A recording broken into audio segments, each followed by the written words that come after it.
Hello, hi. So today I'm gonna tell you a few stories about my traveling, and maybe you learn a lesson or you just laugh at my crazy, sometimes really not very intelligent self, or you'll learn something new, whatever. They're just a collection of stories, and I see on my list that there's 12 of them, but I don't think people have places to be, things to do. Nobody's sitting around for 12 stories, so I'm gonna try and keep it to the juiciest, maybe 5.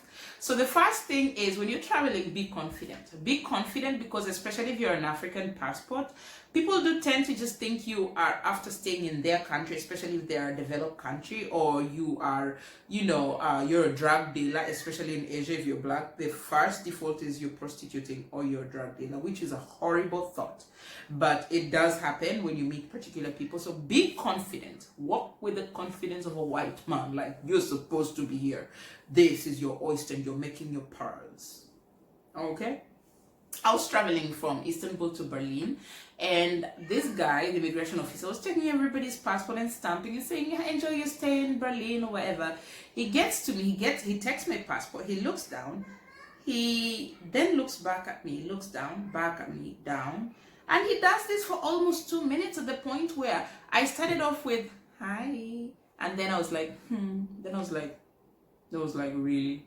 In the end, I was like, excuse me, sir, is something the problem? Is there something you need clarification on? And because I'm now demanding for answers as to why he's holding my passport for so long, then he got a little embarrassed. He was like, no, not a problem. And then he stamps, he said, enjoy your stay in Germany. I was like, I plan to. Honey, I have a whole itinerary. I didn't tell him that. I just got it and walked away. And then number 2, have documents. Like, have any documentation you imagine possible. Like, especially if you're African, like I said, have your yellow fever card. Have sometimes your birth certificate. Sometimes, whatever you think or imagine will be needed. I'm traveling from the Maldives back into Mumbai. I get at the airport, like I've been living here for quite a good bit. This immigration officer says to me, can I have a look at your contract? I'm like, sir, I live here. I just went for a little holiday. Now I'm back. He's like, man, contract place now? I'm like, okay. So I ended up taking my contract, and that I travel with a whole folder. I learned the hard way. Travel with everything, including your chief and sub-chief contact detail, whatever, like your preschool graduation report card. Have that someplace. Like, some people will ask for, like, have your documentation with you. Third thing is, research the place that you're visiting. Whether it's the culture there, the do's and don'ts, the weather, whatever. My mom and I were traveling from Mumbai to Delhi, and we were doing the Golden Triangle, which is you go to Delhi, you see all that gorgeous history, and you go down to Agra to see that beautiful Taj Mahal, iconic, and then you travel to the Pink City, which is, yes, a city painted pink. So we were doing that, and we just left. We're like, we've been living in India, like we know our way, like we know how Indians are and everything. But no, honey, we got there and it was freezing cold. Like they experienced real winters, which is something I'd never seen in Mumbai. Like, I didn't even think it was gonna happen. Like, if we're going farther north, I would have expected it, but Delhi, me and my mom were under duvet most of the time. We almost like left hotel in duvets to go do what we had paid to do, which is see places, historic places, and enjoy, food and stuff. So kindly do research. Also, I was in Thailand, in Chiang Mai, and the people I was traveling with and I went into this beautiful Buddhist temple, and we wanted to take a picture that showed how in touch we were with ourselves and our conscious self. So we knelt down, we put our hands together into that, whatever, and we took a picture. Everybody looked appalled. They were like, oh, and we were like, what? Like, when you travel through Asia and you're black, you kind of get used to being stared at. We thought they're staring a little odd though, not in the can we have a selfie kind of a way, but in the how dare you kind of a way. But anyway, we walked away, and there was this Thai lady that I had grown friends with over the few days that I'd already been there. So I asked her, I said, what is the one thing you would ask someone to never do in Thailand. She said, never, ever, ever, ever show anyone the soles of your feet. we showed Buddha the soles of our feet. Can you imagine? I was so ashamed. I was so ashamed. I still put that picture on my social media because most of my people don't know, but if I ever have opportunity to do that again, like I would never do that. She said this is just beyond an insult to us. And even like just knowing a word or so, like if you're coming to India, of course you're gonna want to know the keseho and you know whatever, but throwing in a little lingo every now and again, acha, bayana, you know, just throwing in random things. And if somebody is, you know, trying to, you know, do something that you don't agree with, you're like, Kiawa. They're like, ooh. And they smile at that. Like the rickshaw drivers would be nicer to you. You get better deals on everything. In India, you bargain everywhere, including the mall. So there's always some way of getting a deal on anything here. So always learn something about those people, or that, even if it's just to say, you know, sawadika, or to say, you know, something, shukran, or whatever place you're going to, just learning how to say hello, thank you, and sorry. Just, you know, kind of do that. It has helped me a lot of time in most of the places I've been.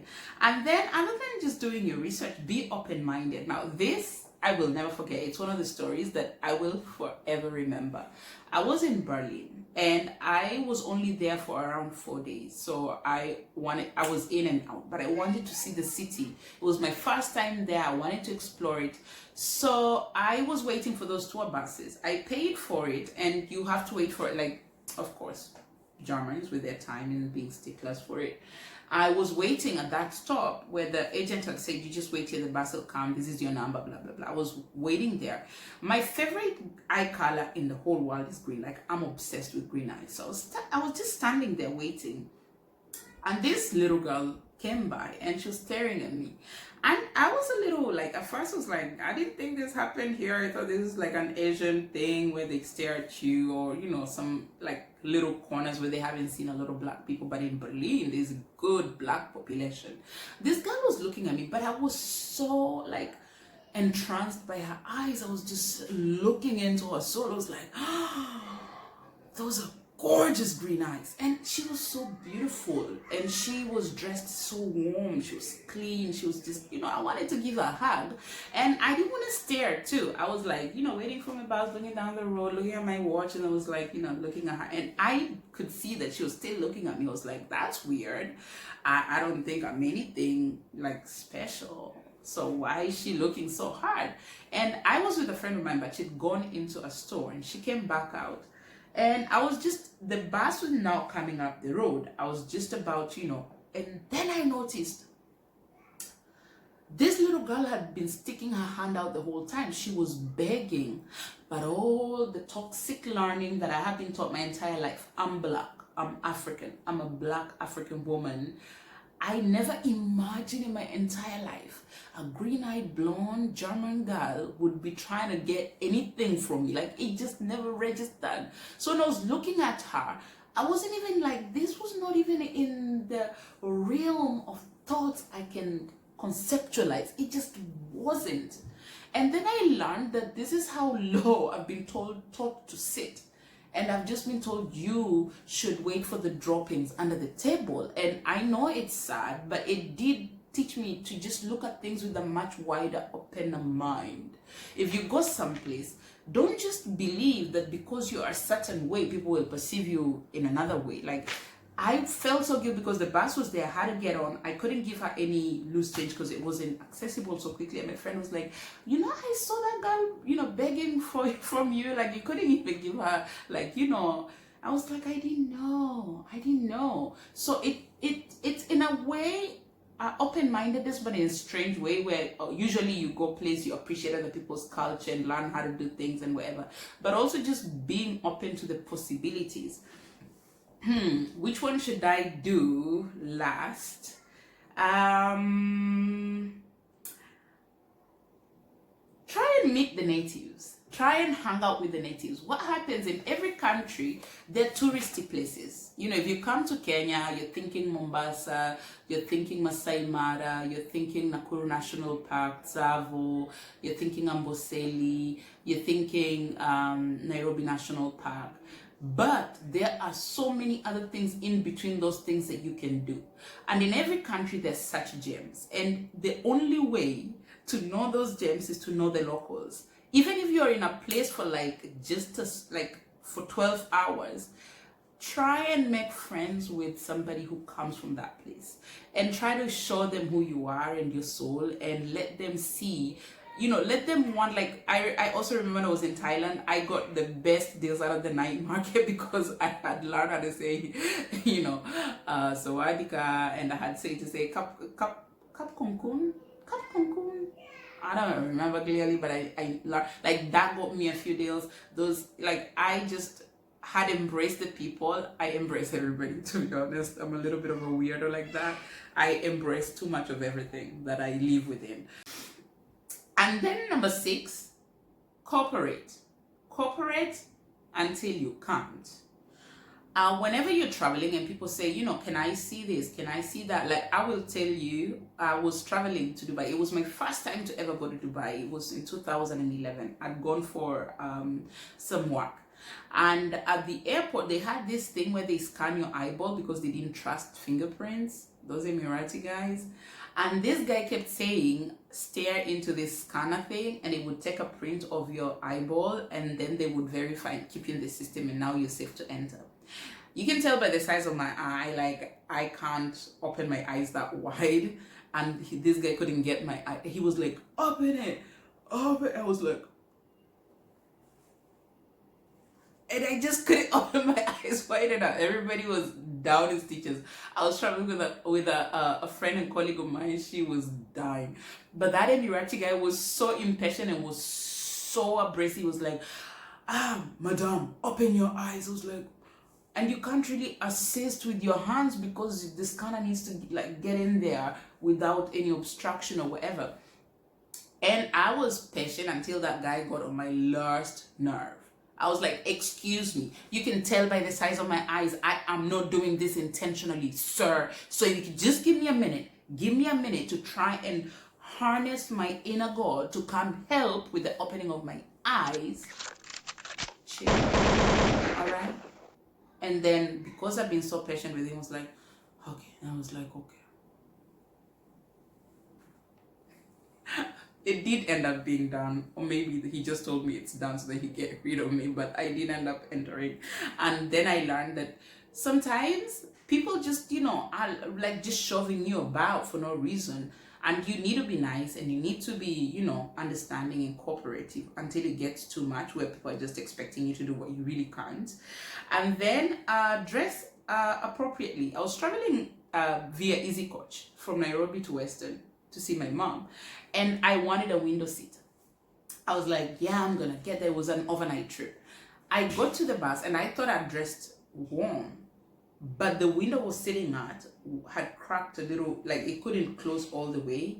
It was the worst trip ever because I was frozen.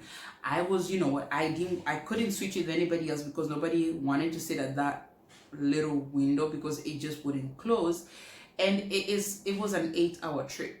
I ended up, I got me some vodka in Nakuru. I was like, I need to internally warm up. By the time I was in Kisumu, I was all the way hot. So anyway, always like plan and dress appropriately. And sometimes when you're traveling, sometimes planes get really cold. And I don't know how or why, but some planes are pretty warm. Ethiopian Airlines, I see you. And then be vigilant. Keep an eye on things. Some places you assume, like I know a lot of people think Africa is unsafe, but I have been to some European countries that if you do not keep an eye on things, you lose them. Like people will snap, pickpocket, do whatever. A friend of mine was traveling through Italy, and I don't remember which city exactly, but she and her then boyfriend parked their car, went into a little restaurant to see something. They came back and the entire back window of the car had been broken into and the entire luggage had been stolen.